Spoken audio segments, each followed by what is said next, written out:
Did you guys know 61% of the money that goes to the Pentagon is unaccounted for? Did you know that? Don't take my word for it. I want you to look that up. We covered this story a while ago. It's astonishing, the amount of waste, fraud, and abuse, and honestly, criminal activity where they're probably just shaking down, the tax money that goes to the Pentagon. So insane stuff. Boom, right off the bat, he's not anti-war. They're talking about massively increasing the military budget. Okay, more. We're just getting warmed up. I love this one. Just in, Cardano founder to work with Trump administration on crypto policy in 2025. Now, one of the many, many massive downsides of this election is that crypto bought relevance. They learned that, hold on now, if you start lobbying, if you start giving politicians money for their campaigns and funding PACs and things of that nature, you're just taken seriously.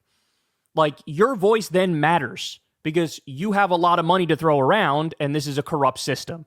And they learned that lesson, and there was a lot of crypto money going to both Trump and Kamala Harris, and now crypto is normalized. I've never seen anything like this before, especially because it wasn't that long ago that crypto was outed as a colossal scam. NFTs were outed as a colossal scam. Sam Bankman-Fried committed Lord knows how many crimes. Now he's behind bars. And that should have been the moment when the bubble burst for crypto and everybody realizes, oh shit, this is nonsense here. Wrong. That's when they decided to get serious and start lobbying. And now, boom, their voice is allowed in the room. They're taken seriously. So this dude is going to work with Trump on crypto policy? Okay, well, who is he? This guy teamed up with heavily Epstein-backed scientist Ben Goertzel and designed a creepy biometric digital ID system for all school children in Ethiopia, the same country where Epstein funded an AI center run by Goertzel to supercharge sustainable and cutting-edge development in the country. If you think it's weird and bad now, just wait. This is about to get worse. So creepy Epstein-backed wealthy people helping out with crypto policy. This government is going to get shook down in a way we maybe haven't ever seen ever before with these sorts of con artists with positions of power. All right, more. So APAC tracker here is going through the people who've already been floated for the Trump cabinet, and as you're about to see, they have taken colossal amounts of money from the Israel lobby. Here we go. So Trump selected rabid Zionist representative Elise Stefanik as the next UN ambassador. She's taken $917,821 from the pro-Israel lobby. This is the psychotic bitch who said any sort of school leader or professor or president who defends the First Amendment rights of students to protest for Palestine, she says, no, we want them fired. We want them canceled. We want them censored. You know, she's a person who's compared the pro-Palestine protesters to Nazis and said they shouldn't have the right to protest. She absolutely out of her goddamn mind. And next UN ambassador, the most foaming at the mouth, insane neocon warhawk Zionist you can imagine, now the U.S. ambassador to the UN. All right, let me give you some more. Marco Rubio has been floated for Secretary of State. Now, I should point out, this one has not officially been announced yet, okay? And it's possible Trump backs off this one because he backed off Nikki Haley and he backed off Pompeo from being in the administration at all because of the massive backlash from his base.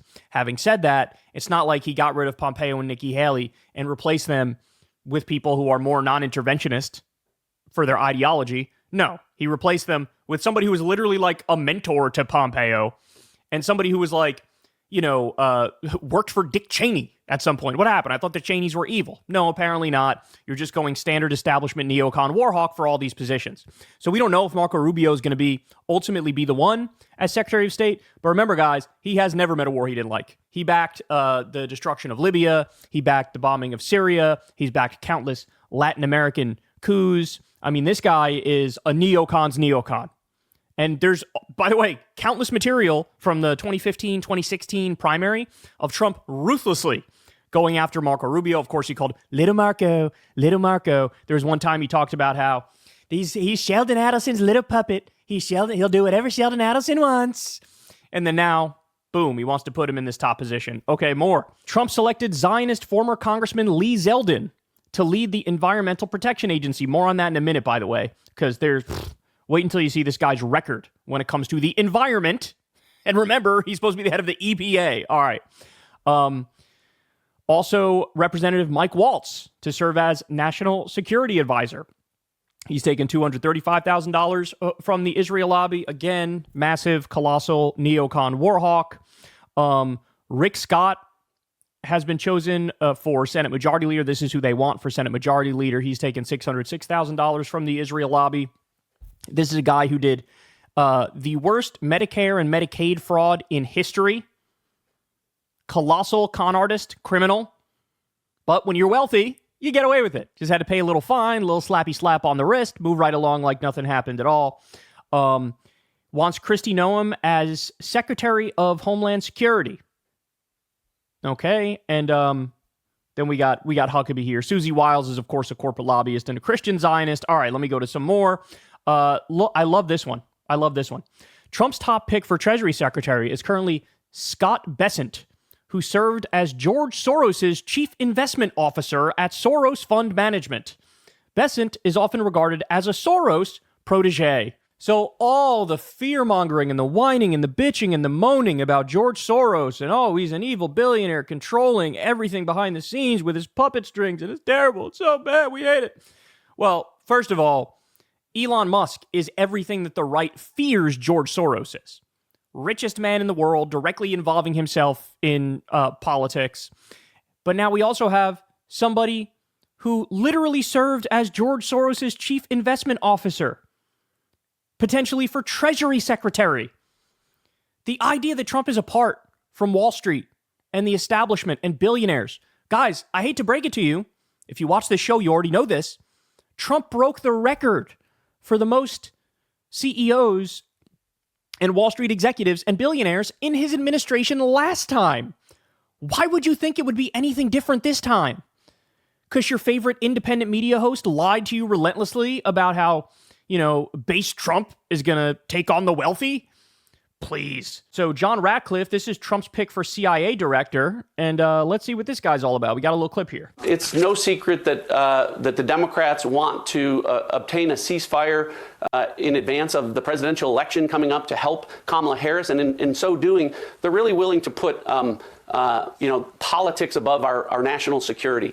And it is troubling, Maria, because how far are they willing to go? Well, as you point out, they're willing to ignore acts of war. I mean, when our own intelligence community tells us that they're hacking into the Trump campaign to help Kamala Harris win the election, when they engage in an act of war of trying to assassinate President Trump, and perhaps most importantly, when they engage in the act of war of firing through its Houthi-controlled rebels ballistic missiles at 3 U.S. warships, and there had been no actions and no consequences to those acts of war by Iran, it unfortunately tells you how far the Democrats are willing to go to stop Donald Trump. And, I think larger at play here, Maria, is not just this short-term election, but that it really reveals the failed strategy of the Democrats over the last 10 years in dealing with Iran. The famous Obama doctrine, which was that, look, we can deter Iran diplomatically and it won't come at the expense of Israel.